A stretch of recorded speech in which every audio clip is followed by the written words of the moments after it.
Écoutez, nous sommes déjà à 13 centres de vaccination. Nous allons travailler maintenant avec la ville, c'est-à-dire les médecins traitants, les pharmaciens, les infirmiers, les sages-femmes, qui pourront vacciner soit dans leur cabinet, soit mettre en place des centres de vaccination, ou en tout cas des lieux où ils pourront faire de la vaccination en groupe. Et donc nous les accompagnons évidemment dans cette démarche-là. Alors c'est sûr que l'Institut Pasteur va déménager aussi pour aller au centre de Pointe-à-Pitre, de manière à avoir un espace beaucoup plus grand pour accueillir plus de personnes aussi. Écoutez, actuellement on n'a pas de certitude sur la durée d'immunité que procure le vaccin. Donc il va falloir probablement faire des rappels. Donc il y a des vaccins où on fait des rappels tous les 3 ans, tous les 5 ans. Vraisemblablement, lui, ce serait en quelques mois. Donc peut-être qu'il faudra faire un rappel au bout de 8 mois ou 1 an, on verra. Mais en tout cas, il y a des travaux actuellement pour nous dire. Alors le vaccin est efficace. Alors il y a plusieurs types de vaccins. Les vaccins ARN messagers sont efficaces contre l'ensemble des variants aujourd'hui.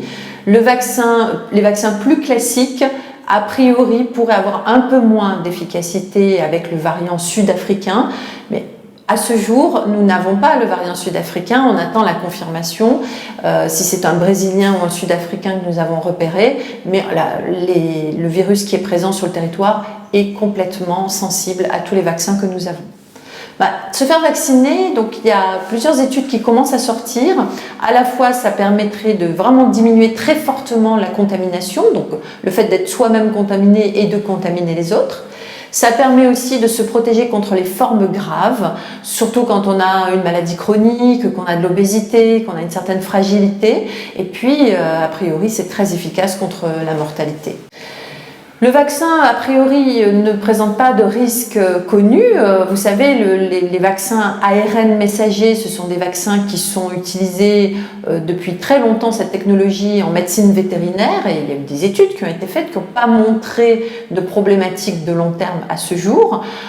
Nous avons aujourd'hui évidemment pas encore assez d'années de recul pour dire sur le long terme, mais vraisemblablement, c'est une technologie qui ne présente pas de problème à long terme, d'autant que si son effet disparaît au bout de quelques mois ou 1 an, ça veut dire qu'il n'y a pas, si vous voulez, d'effet qui va durer.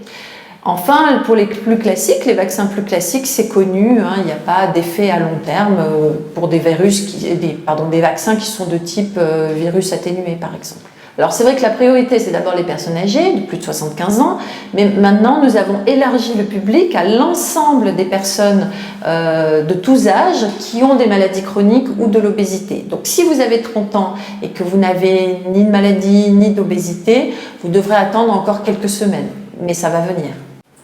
Oui, alors en fait, il est tout à fait possible d'en discuter avec son médecin traitant qui vous donnera des conseils, qui vous expliquera les avantages de chaque vaccin ou les inconvénients qu'il peut y avoir éventuellement si on a certaines pathologies, certaines maladies.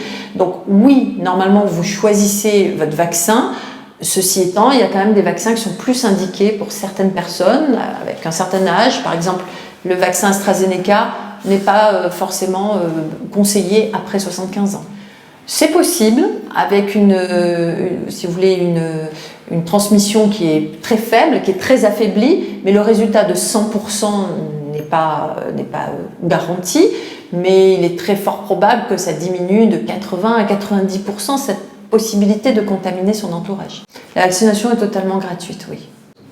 Alors si vous êtes parmi les publics prioritaires, évidemment ça peut aller très vite, à peu près 1 semaine, 15 jours.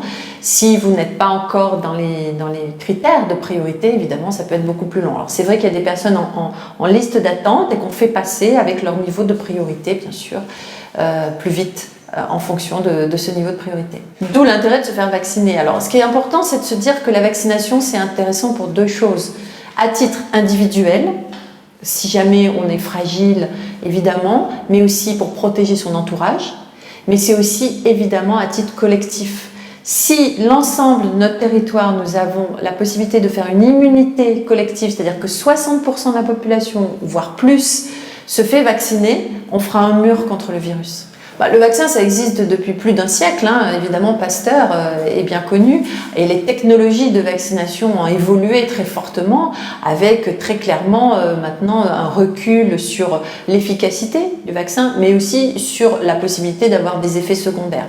Les effets secondaires, c'est presque normal, c'est-à-dire que les petits effets secondaires du type un syndrome grippal, mal à la tête, une toux, un peu de fièvre, c'est normal parce que c'est le corps qui réagit. On dit au corps, écoute, si tu rencontres tel virus, tu dois réagir. Or, la fièvre, il faut savoir que c'est une mécanique qui est une mécanique de protection du corps contre les microbes. Donc, c'est pas du tout inquiétant qu'il y ait une réaction pendant 24 heures ou 48 heures. Ça, c'est pas un problème. Et aujourd'hui, il y a eu quelques effets secondaires du type allergique, mais chez des personnes qui sont connues pour avoir des allergies très importantes, et ça se traite très bien et très facilement. Il y a eu aussi des sujets comme quoi il y a des personnes âgées qui sont décédées après des vaccinations. À ce jour, il n'y a pas de lien établi entre le vaccin et le décès. Il s'agissait de personnes très très âgées et très très malades, et qui malheureusement sont décédées.